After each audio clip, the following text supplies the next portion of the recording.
Hello, everyone, and welcome back. Actually, this episode was supposed to be recorded a couple of weeks ago, but due to the flu, we could not. However, we're finally here, and I'm thrilled to be joined by Mr Araz, who is specialized in the English language. He also teaches at the English department here at the University of Rapperin College of Basic Education. He is also the director of the International Relations Office. Mamusa, thank you very much for joining us. The title for this episode is actually very interesting, and it's actually a trending one. And that is how to improve your English through reading. And that could be reading newspapers, short stories. We're going to discuss that. Or I better to say, the importance of reading in improving English. So the title could be restated this way. So Mamusa, again, thank you very much for taking the time to be our guest on the show for this episode. First of all, just give us a quick intro about yourself, and then let's dive in. Let's dive in how to improve your English. Let's start by asking you this, and then we will ask you lots of other questions, basically follow-ups. Hello, Master Sadar, and thank you very much for having me on your podcast. It's such a pleasure talking to such a great host. My name is Araz Mohammed, and I specialize in English literary studies. I have a master's in English literature, basically, and my particular field of work is the novel, so big books. And I've been teaching, yes. I've been teaching English at Rapperin University for the last 7 or 8 years. Until recently, I was teaching at College of Education in Kalaza English department. I've recently moved back to Rania campus. I'm currently, as you said, at Basic Education English department. Thank you very much for the suggested topic, which is a grade 1 reading. Which is, I have to be honest, which is something modern, or at least nowadays Kurdish learners of English don't want to take that road. A lot of people go with films, people go with music. They just believe that, reading is not the easiest way to go about your goal. And I have to give them some credit, but knowing what's there on the road should give you the opportunity to reconsider your decision.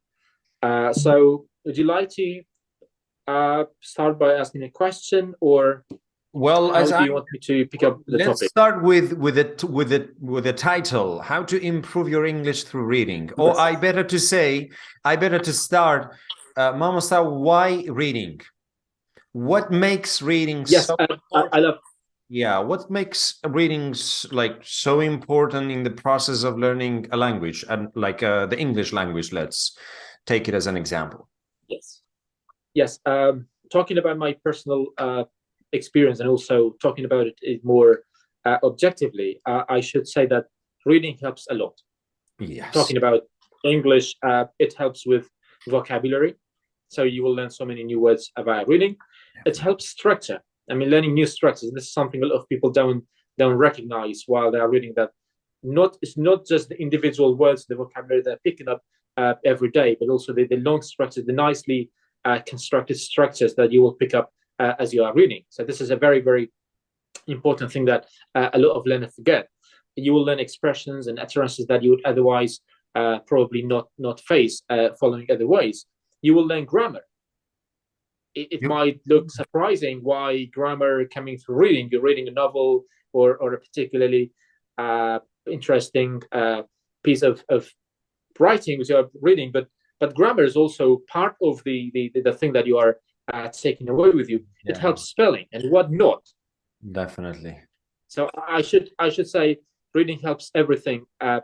Talking about learning a language, that's why we should be taking it, if not the only option, as one of our priorities.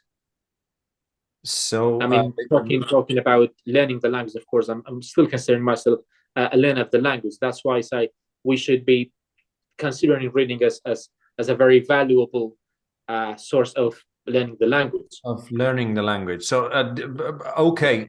When we are reading, there are people who are reading to expand their horizons, right? So what we are here for, we are talking about how to basically learn English while you are reading. Basically, what I'm trying to say is, we are reading sometimes to just for like to enjoy some time, right? We may not read to learn a language, but what we are here trying to say, as you mentioned, when you are reading, you will expand your vocabulary. When you are reading, you will get across lots of structures and lots of other things you mentioned. So that's why reading. That's the answer to the question. Yes. Okay, so since you mentioned almost, I would say these are the advantages, right? These are the advantages of reading. When you read, you will have lots of vocabulary. You will get across lots of structures. You will learn grammar as well. You will see different grammatical structures. You need, as a learner of a language, you need to know what a language is composed of. Definitely, it's a combination of different things. It's grammar on the one hand, it's vocabulary, it's sentences, it's pronunciation, it's spelling, it's all of these and much more.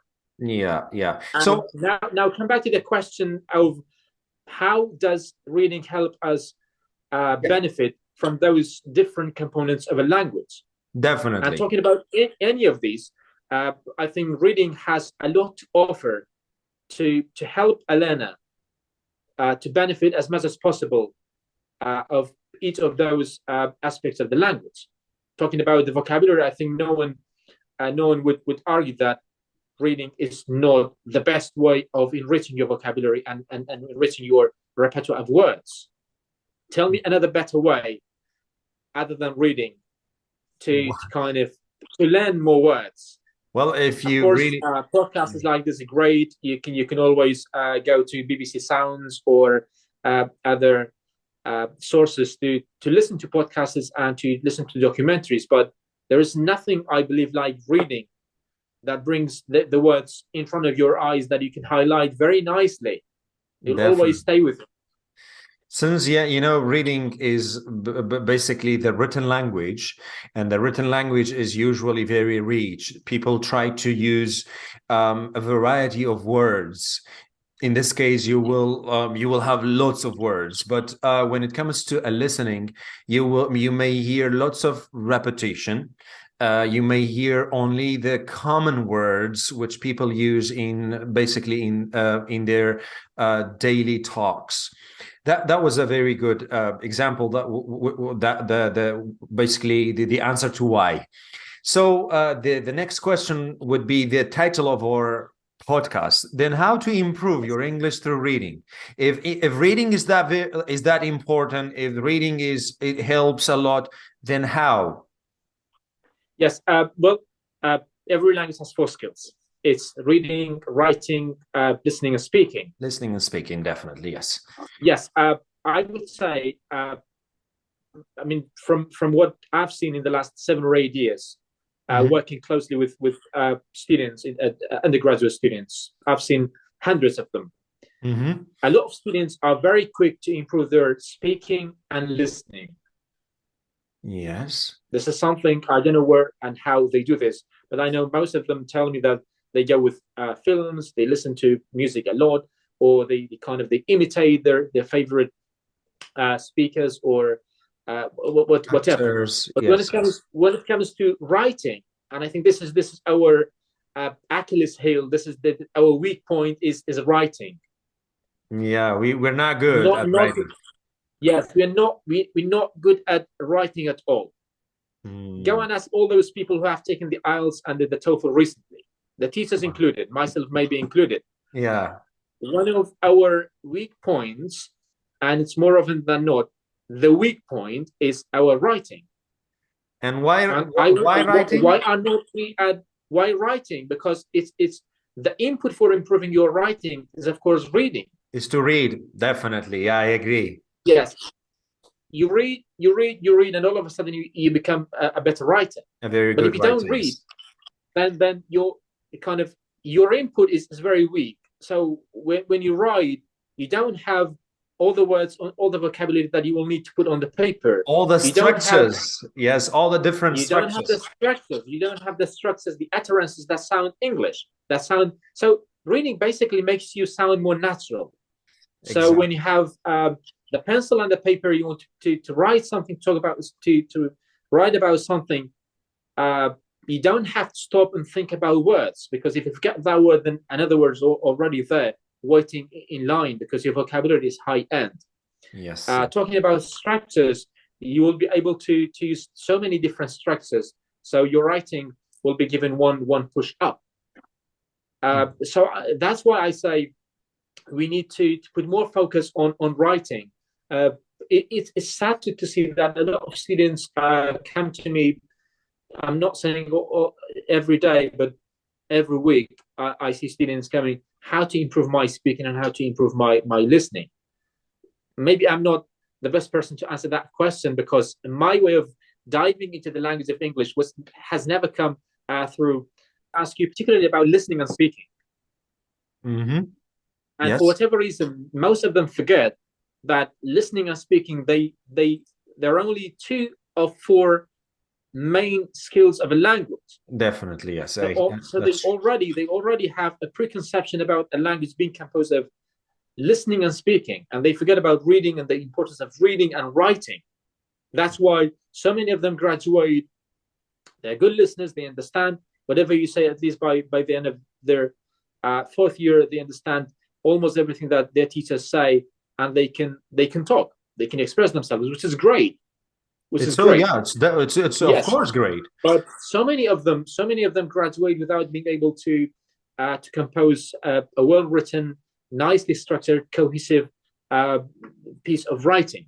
Mm-hmm. And that's because the reading has not been sufficient in their 4 years of university. Mamasa, since you are trying to say, or you are mentioning this problem that the focus is basically on the 2 skills, listening and speaking, then how can we help, or how can we as learners, how can we shift from the 2 not shift basically, how can we also focus on the 2 other skills, reading as well as writing? What should we do? How to improve? For instance, if you ask me, or if you ask any teacher how to improve speaking, they might tell you speak to with your spell, with yourself, find a partner, record yourself, videotape yourself, and all these ways. But then what if I want to improve my reading skills? What other ways? Should I take notes while I read, or what? What other ways, basically? What other tips? So many things to do. But first and foremost, I think we need to recognize and to admit that reading is, before anything else, is a very pleasurable activity. Good. Because if you don't enjoy it, you're not going to read 200 pages of English. Wow, that's true. If you don't try to basically enjoy it, you would. If you don't like it, don't do it. Don't do it. Yeah, basically, don't read. Yeah, I would say yes. The first thing is to challenge ourselves, to convince ourselves that we are doing something meaningful, and that we are doing something that we like. So the biggest challenge is to encourage ourselves to like reading as much as we like listening, or as much as we like practicing English. Yeah, speaking, and definitely. Yes, I mean, so many of us would like to see someone. We would like to see some native English speakers, because that gives us an opportunity to practice our English. Yes. But how many of those of us would like to find a piece of a magazine written in native English to read it, because that helps our reading and writing skills? I think a very, very low percentage. So I think there's a kind of almost none. I would say almost none. Yeah, there's some sort of imbalance that I'm feeling. It's not just the students and the learners. It's also the the whole policy that we are now practicing at colleges and universities. So some of it has to do with the decision makers and the expectations that we are having of our students. So we judge a student by how good they are when they speak, or how good they can they do at listening. But when it comes to writing, this is something we almost always neglect. Exactly. We ignore that part. So if I found that, let's say, pleasure and enjoyment when I start reading, then what is the next step? How can I improve my English through reading these kind of things, which we will come to what to read. Yes. There are things you can do on a personal level. There are things you can do on a group level. On a group level, okay. And both of them have to. I'm going to show you this. I'm sorry. I hope the camera helps with that. Wow, I see. I hope you can see the green highlights on that piece of. That's basically one page. Yeah, I see. I can see 220 pages of an English novel that I had to read in my second year at university. Okay. And this is a page I have chosen randomly for this show. You can look at all the other pages. Almost all of them are the same. So on page 1 of a novel, the first novel I had to read at the university, on the very first page, guess how many words I had to check? How many? 10, 12, 15, 20? 22. 22. Wow. 22 oh my words. God. So this page is basically, if I were to kind of to say that, I would say this page is something I'm very, very proud of, because it always reminds me where I started. Yeah. It actually reminds you of your beginning. So I did this like 15 years ago. 15 years ago. I started by highlighting all the things that were new for me. So on the personal level, you need to take each and every opportunity to grasp and to pick up anything that comes to your way. You need to see it as an opportunity. I agree. It's like a bonus. It's like a bonus hidden within the lines, and you're just searching for the bonuses. You're collecting them. Yeah. So by the end of the day, but I would have told myself today, I've picked up 22 new words. That means I've learned so much. Definitely. Another person reading the same page, they might have picked up more or less, but everyone can find something they can learn. So first thing, writing all the new words that come to your way. You can use your phone nowadays. Yeah, somewhere. You can use your phone. You can use a notebook. Yeah. I agree. You can always have a pocket book or anything, but you need to register. Otherwise, we tend to forget. Definitely, yeah. We have to come across all words and review.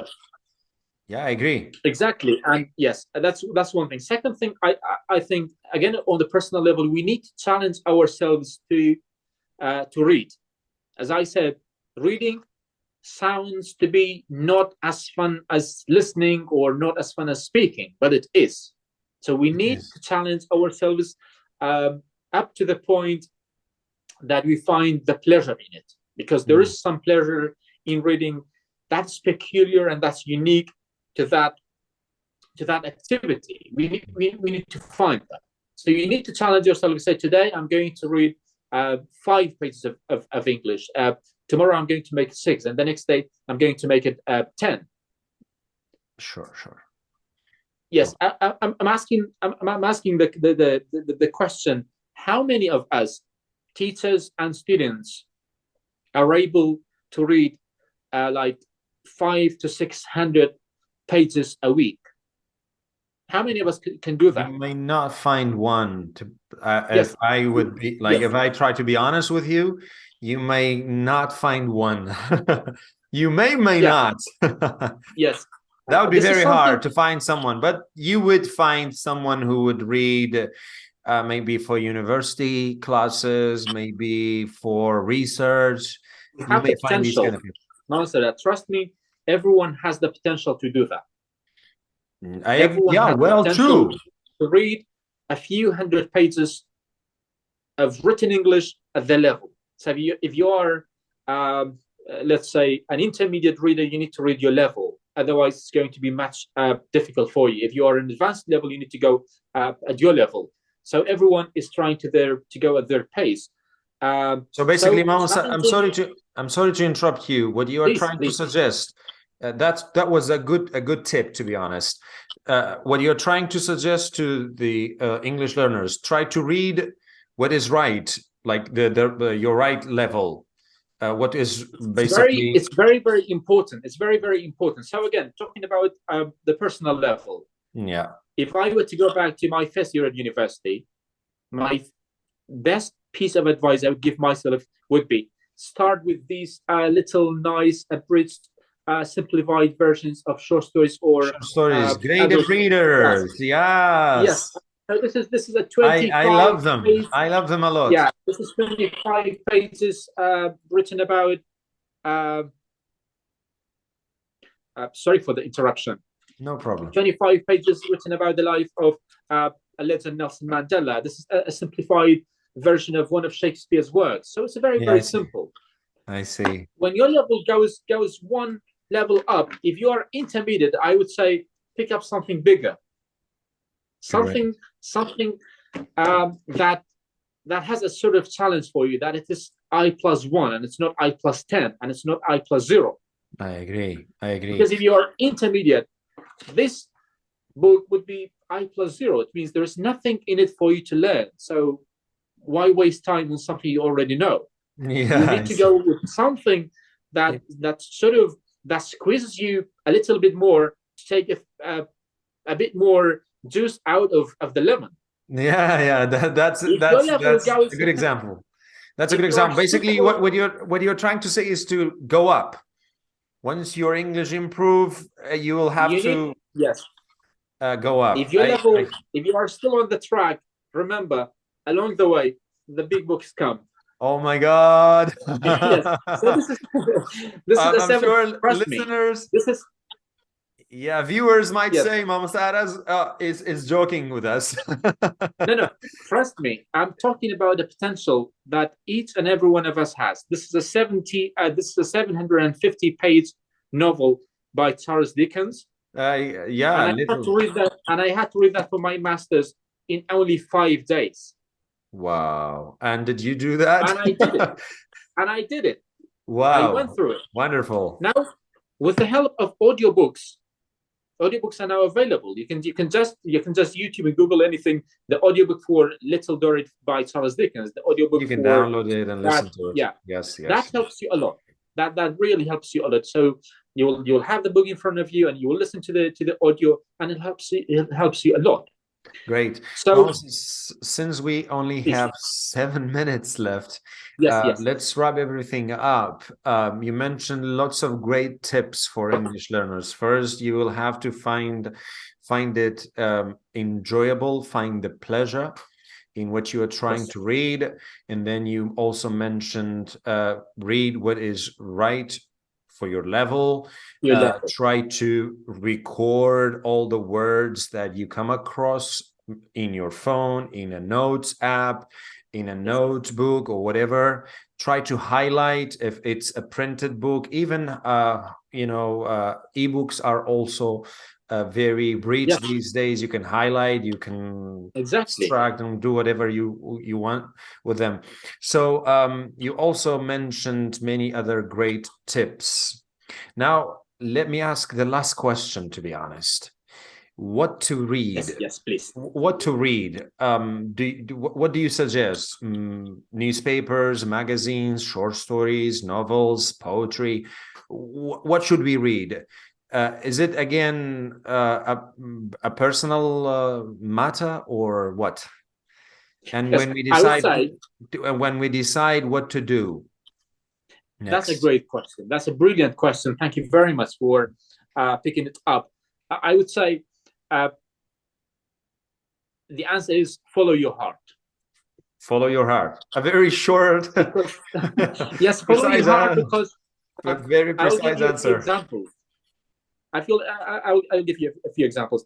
If you don't enjoy what you are reading, you don't find meaning in it. So you say, why am I spending and wasting my time actually on something which is not what I'm after in this life? Because everyone has priorities, and everyone has the right to have certain priorities. Exactly. Now there are so many people reading holy books, like True. the Quran, for example, the text of Quran. They read it in Kurdish, they read it in Arabic. So I would just say, why not read it in English as well, if that's what you enjoy? It helps you a lot. This is the kind of thing that brings you into direct contact with the language for so many hours. That is brilliant. So many of us would like to read something about sports, about the sports events every day.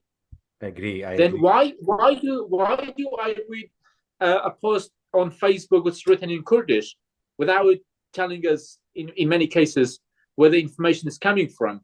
Why not just go to some English website which is which is beneficial for our English as well? Yeah, that was. So what I would say, whatever you do it, but also in English. Yes. Whatever you do. So basically, what you are trying to suggest is that if you enjoy reading newspapers in Kurdish, try to switch that to English. If you read news like sports news, then read it in English. And of course, the same for the other genres. Mousa, thank you very much. Actually, we're running out of time. If you have something to say at the end, go ahead. Anything you would like thank you very much again for having me. It's been great talking to you about a very important topic without making any exaggeration. If I were to be put at the very step of learning English, I would still follow reading. Great, thank you very much. What I would say.